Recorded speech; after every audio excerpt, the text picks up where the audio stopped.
I buried my husband 6 months ago. Yesterday, I saw him alive. I had stood at his grave until my legs went numb, until the cold stone beneath my fingers felt warmer than my own skin. 6 months of mornings waking up to silence. 6 months of nights clutching the side of the bed where Thomas used to sleep. 6 months of learning how to breathe again without him, or so I thought. That morning, I went to the grocery store because grief does not excuse an empty refrigerator. I remember standing in the canned goods aisle, staring at rows of beans and soups, thinking how strange it was that life kept moving so normally when mine had stopped. I reached for a jar of tomato sauce, and that was when I heard it. His voice, not loud, not calling my name, just a familiar sound carried by habit, a soft cough followed by a muttered complaint about prices. The exact same tone I had listened to for 41 years, the sound that used to drift from the kitchen while he read the paper, the sound I had sworn I would never hear again. My hand froze midair. I turned slowly, my heart already pounding, as if my body knew the truth before my mind could accept it. And there he was, standing 3 shelves down, holding a shopping basket, comparing labels like he always did. Thomas, the same broad shoulders, slightly hunched now with age, the same silver hair that refused to lie flat, the same scar above his right eyebrow from the latter fall he laughed about for years. The man I buried, the man whose name was carved into marble. I dropped the jar. It shattered on the floor, red splattering across white tile like something alive. People gasped. Someone said,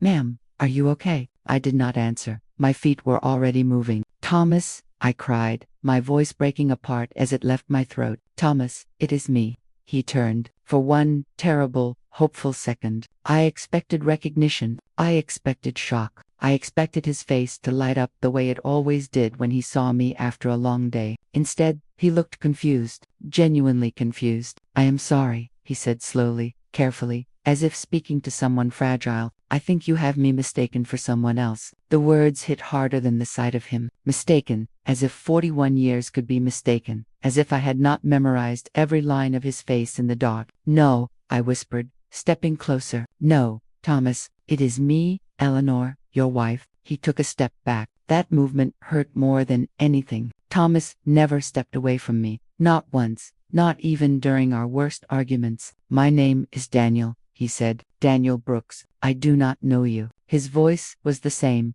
deep, slightly rough, the voice that told me he loved me on quiet nights, when words felt too small. I reached for my phone with shaking hands, and pulled up a photo from last summer, his last birthday US sitting on the porch, his arm around my shoulders. I held it up between us. "Look," I said, "look at this. Do you remember this day? You burned the steaks and blamed the grill." He glanced at the screen. Just for a moment, something flickered in his eyes, a pause too long, a tightening of his jaw. Then, he shook his head. "I am sorry," he repeated. "I have never seen that photo before. You must be going through something very difficult." He placed a hand on my shoulder. That touch nearly broke me. It was his hand, the same warmth, the same weight, the same place he always touched when he wanted to calm me down. "Please," he continued gently, "you should sit down. Get some water." I stared at his left hand. "Show me your fingers," I said suddenly. He frowned but lifted his hand. There it was, the crooked pinky, the one he broke at 15 fixing his mother's roof, the one I used to tease him about when we held hands. My stomach dropped. "I have to go now," he said quickly, already turning his card away. "I truly hope you feel better." And just like that, he walked away. I stood there shaking while an employee cleaned the mess at my feet. People avoided my eyes. Someone whispered, "Poor woman." They were wrong. I was not poor. I was terrified, because as I watched him disappear toward the checkout, one thought screamed louder than my grief ever had. If my husband was alive, then who was buried in his grave? And whatever the answer was, I knew my life was about to break open in ways I could not yet imagine. I should have left the store. I should have gone home, locked the door, and told myself grief had finally broken something inside me. That would have been easier, cleaner. But I did not leave. I watched him from the end of the aisle as he paid for his groceries. He used cash. I noticed that because Thomas always used a card and complained about keeping receipts, this man did not take one. He folded the bills carefully, the same way my husband used to, pressing the edges flat with his thumb. My chest felt tight, every breath shallow. When he pushed the cart toward the exit, my feet moved without asking permission. I followed at a distance, ducking behind displays, pretending to read labels. I felt ridiculous and desperate and completely awake all at once. Outside, the afternoon air hit my face. He loaded his groceries into an old sedan, white paint dulled by age, a dent along the rear door. Not the car Thomas owned, not the car he loved and polished every weekend. Still, the way he placed the bags inside was unmistakable. Heavy items first, bread on top, eggs last. I memorized the license plate without realizing I was doing it. He pulled out of the parking lot and drove away. I stood there for a few seconds, my hands clenched at my sides, then walked to my car, the one Thomas bought me 2 years before the accident, saying he wanted me to have something safe, something reliable. I followed him. I stayed 3 or 4 car lengths back, close enough not to lose him, far enough not to be noticed. My heart pounded so loudly I was afraid it would give me away. We passed streets I knew, then turned into neighborhoods I rarely visited. The houses grew smaller, older, more modest. He slowed and turned onto a quiet street lined with trees and low fences. He parked in front of a simple house painted a pale green, the kind of color meant to feel cheerful. A white picket fence framed a small yard. Wind chimes hung near the porch. He stepped out with the grocery bags. Then the front door opened. A woman appeared mid-50s, maybe younger than me by a decade. Dark hair pulled back, no makeup, wearing a sweater that looked lived in. She smiled when she saw him. Not a polite smile, a familiar one. She leaned in and kissed his cheek. My vision blurred. She took one of the bags from his hands, speaking to him softly. I could not hear the words, but I recognized the intimacy, the ease, the comfort of shared routines. Then 2 children burst through the doorway, a boy and a girl around 8 and 10. They ran straight toward him, arms flung wide. "Grandpa," the girl shouted. "Did you bring the ice cream?" He laughed. That laugh, the sound hit me like a physical blow, lopsided and warm. The laugh I heard in our kitchen for decades. The laugh I thought I would never hear again. He crouched down, letting them climb onto him, balancing grocery bags with practiced skill. The woman watched, smiling, her hand resting lightly on his back. They all went inside together. The door closed. I sat frozen in my car, parked halfway down the street, my hands gripping the steering wheel. The sun streamed through the windshield, warming my face. Only then did I realize I was crying, not sobbing, not gasping, just steady tears sliding down my cheeks. 41 years of marriage, 6 months of mourning, nights spent alone, whispering his name into the dark. And he was here alive, laughing, holding children who were not mine. I took out my phone and began taking pictures. The house, the car, the address number by the door. My hands shook so badly that some photos came out blurred, but a few were clear enough. As the light began to fade, I started my car and drove away. I do not remember the drive home, only sitting in my garage afterward, staring at my phone, zooming in on his face again and again. Every line matched, every shadow. When I finally went inside my empty house, a single question echoed louder than anything else. If Thomas was alive, then who had I buried? I did not sleep that night. I sat at the kitchen table with a single lamp on, the rest of the house swallowed by darkness. My phone lay beside old photo albums, spread open like evidence at a crime scene. I moved between them slowly, deliberately, as if speed might break whatever fragile thread was holding me together. I zoomed in on the photos I had taken that afternoon. His face as he turned toward the house, his profile through the car window. Then I looked down at pictures from our past, our wedding day, his first gray hair, a beach photo from years ago where his shirt rode up slightly. Every detail matched: the scar above his eyebrow from the ladder fall, the small mole near his collarbone he hated because it made him self-conscious, even the slight unevenness in his ears that only I ever noticed. These were not things grief invented. These were facts etched by time. I pressed my fingers to my lips to stop them from trembling. Twins did not share scars. Strangers did not share memories written into flesh. I stood up and paced the house, my footsteps echoing in rooms that suddenly felt unfamiliar. This place was supposed to be my safe space, the home Thomas left me. Now it felt like a stage set built on a lie. At 3:40 in the morning, I stopped pacing and picked up my phone. I called my son. It rang once, twice, 3 times. On the 4th ring, Lucas answered, his voice thick with sleep. "Mom, do you know what time it is? I need you to come over right now." I said. A pause. "Mom, it is the middle of the night. Did something happen?" "Yes," I said. "Something happened." Another pause, longer this time. "Mom, if this is about Dad again, we talked about this. You have been through a lot. Grief can do strange things. I saw him yesterday, I said. I saw your father alive. Silence, then a breath, sharp, controlled. Mom, what did you take? Did you miss your medication? I followed him home, Lucas. I saw where he lives. I saw his family. My voice did not shake. That seemed to scare him more. Stay there, he said finally. Do not go anywhere. I am coming. The call ended. I went to the bathroom and looked at myself in the mirror. I barely recognized the woman staring back, dark circles under my eyes, hair pulled back without care. A face that looked older than it had 6 months ago. When Lucas arrived 40 minutes later, he did not knock. He let himself in just like he used to when he was a teenager. He found me back at the kitchen table, surrounded by photos. Mom, he said softly, what is going on? I handed him my phone first. I did not speak. I watched his face as he scrolled. At first, there was confusion, then disbelief, then something else, fear. He swallowed hard and handed the phone back. He looks like Dad, he said carefully, but people resemble each other. It happens. Did you see his hand? I asked. The finger. Lucas rubbed his face. Mom, we buried Dad. You were there. I was there. Everyone was there. A closed casket, I said quietly. He looked away. They said it was better that way, he replied. The accident was bad. Did you see his body, Lucas? His jaw tightened. No, neither did I. The room felt suddenly very small. I want to go back there, I said, standing. I want you to come with me. Mom, this is not healthy. Are you coming, or am I going alone? He hesitated long enough for the truth to begin cracking through the surface. Fine, he said finally. We will go so you can see that it is not him, so you can let this go. We left in silence. As we turned onto the quiet street with the pale green house, my heart began to race again. That is the one, I said. Lucas parked a short distance away. We sat there watching. After a few minutes, the front door opened. The man stepped out. Lucas leaned forward. The color drained from his face. He stared unmoving as the man walked to the car and drove past us. When I looked at my son, tears were streaming down his cheeks. Mom, he whispered. In that moment, before he said another word, I knew whatever truth he had been carrying, it was finally breaking him.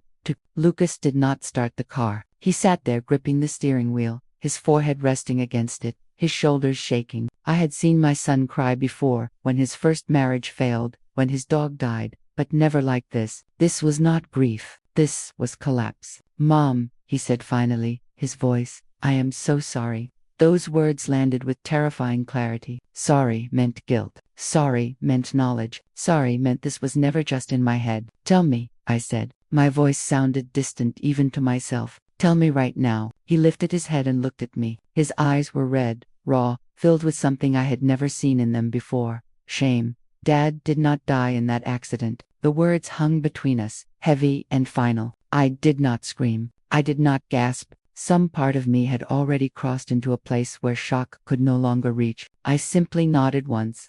Go on. He took a deep breath as if preparing to dive underwater. He had another family. Mom, for a long time, over 20 years, that woman you saw, Claudia, he lived with her part of the time. He said it started as a mistake. Then it just never ended. I stared straight ahead at the empty street. How long did you know? About 3 years, Lucas admitted. I found out by accident. I was helping him with paperwork from the marina supply business. I saw duplicate bills, utilities, insurance, 2 households, the marina supply business, the job that kept him traveling constantly. The job I had defended 2 friends when they said he was gone too much. And you said nothing. He wiped his face with his sleeve. He begged me not to tell you. He said it would destroy you. He said if you found out, you would take half of everything, the business, the house, everything he built, everything we built, I corrected. Lucas nodded miserably. 6 months ago, he came to me with a plan. He said he wanted to end the double life and be with her for good. But if he divorced you, he would lose too much. So he decided it would be easier if you thought he was dead. My hands began to shake. Easier for whom? For him? Lucas whispered. And for me. I turned to him sharply. For you. He looked away. If he died, everything passed to me automatically. The business assets, the accounts. He transferred most of the money to himself first, under a different name. The rest came to me. I thought I could take care of you, give you an allowance, make sure you were okay. An allowance like a child, like a stranger. How did he fake it? I asked. My voice was eerily calm. Lucas swallowed. There was a man, a homeless man, terminally ill, no family except a niece he never saw. Dad paid him, paid the niece. They staged an accident. Dad used his documents. The man died in the hospital under your husband's name. The body was badly damaged. The casket stayed closed. The world tilted. I remembered the phone call from the police, Lucas insisting I not see the body. The funeral I sobbed through while people held my hands and told me how strong I was. You let me bury a stranger, I said. Yes, you let me mourn him. Yes, you watched me fall apart for 6 months. Lucas broke down completely. I did not know how to stop it once it started. I thought if enough time passed, you would heal, that it would be kinder this way. Kinder. I laughed then. A short sound with no humor in it. You stole my right to the truth. You stole my grief and replaced it with a lie. I closed my eyes, breathing slowly, carefully. Take me home, I said. Mom, we need to talk about this. Take me home. He started the car. Neither of us spoke on the drive back. When we arrived, I got out without looking at him. Mom, please, he called after me.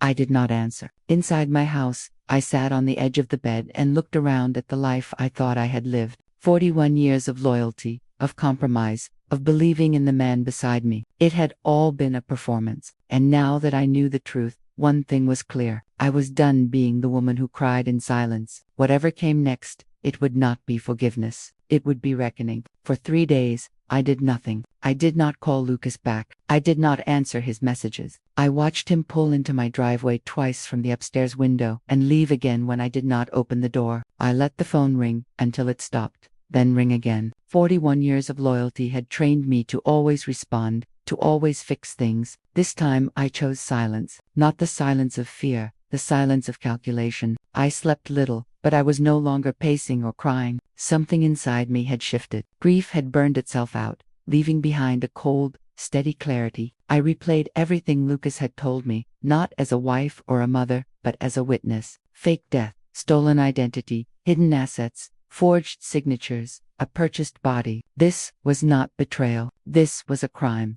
On the 4th morning, I woke up before dawn and knew exactly what I was going to do. I took a long shower, letting the hot water ground me. I dressed carefully, choosing clothes that made me feel like myself again, not the widow everyone pied. When I looked in the mirror, I saw someone older, yes, but sharper, awake. I was done crying. Now I was thinking. I drove downtown to a building I had passed 100 times and never noticed. 3rd floor, frosted glass door, a simple sign with black letters, private investigations. The man behind the desk was in his 60s, thinning hair, sharp eyes. He looked up when I entered and studied me without speaking. I need to find someone, I said, sitting down without waiting to be invited. He leaned back. Is he missing or hiding? Hiding, I replied, and legally dead. That got his attention. I told him everything, not the emotions, not the years of marriage, but the facts, the accident, the closed casket, the new name, the house, the children calling him Grandpa.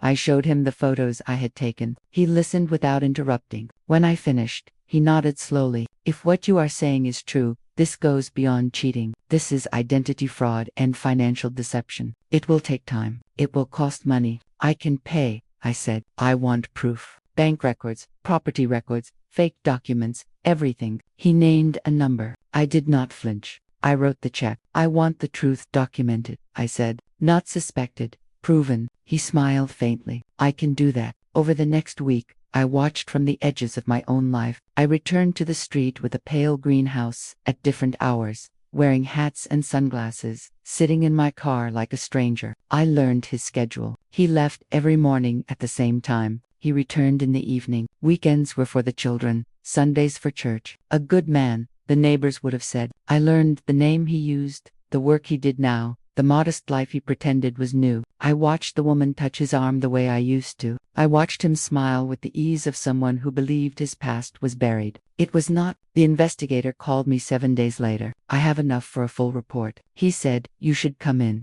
The folder he handed me was thick, heavy, real fake birth certificate issued years after my husband was supposedly born. Bank accounts opened under the false name with nearly $2 million transferred before the accident. Utility bills and tax records tying him to 2 households for over 2 decades. And then the last page, phone records, multiple calls, regular long between my husband and my son before the accident, after the funeral, during the months, I thought I was alone. Lucas had not just known, he had stayed involved. I closed the folder slowly. "Thank you," I said. As I walked out of that office, something settled inside me. This was no longer about rage or revenge. It was about dignity, about truth, about refusing to be erased. Quietly, they thought I would mourn forever. They thought my silence meant weakness. They were wrong. The storm had not passed. It had only just begun. I did not confront Lucas right away. That was the hardest part. Every instinct in me wanted to scream,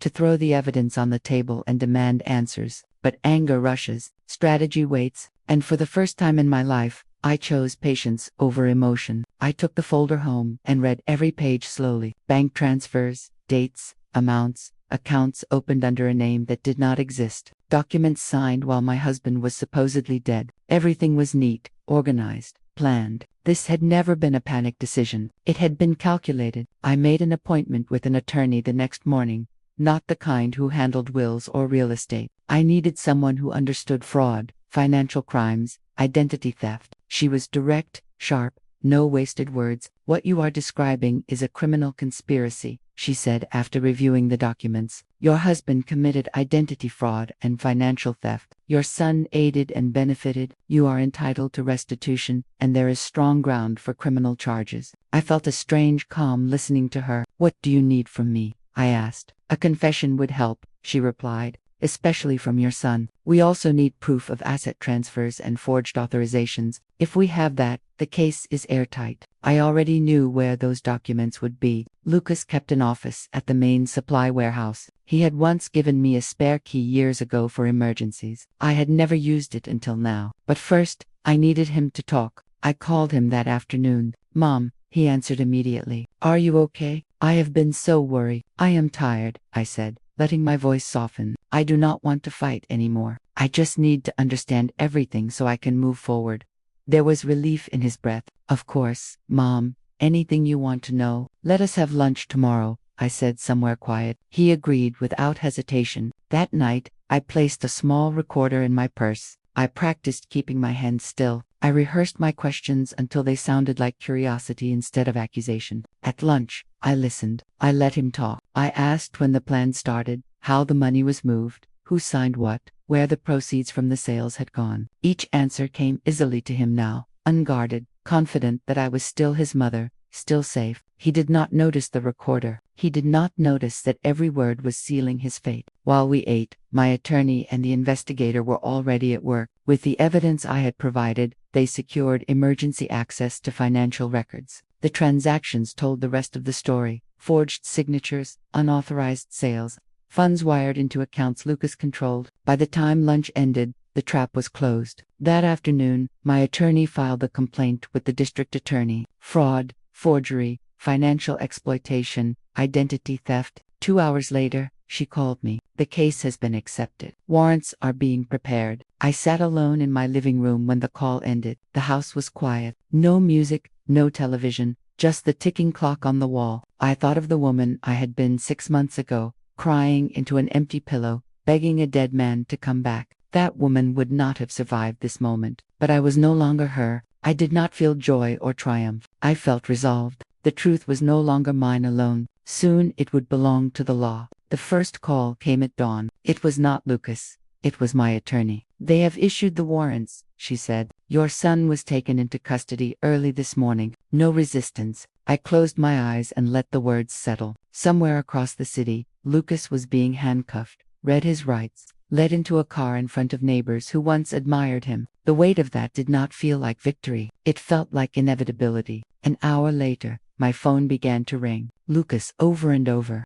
I did not answer. Then a message from his wife, short, shaking. "What did you do?" I set the phone face down and made coffee.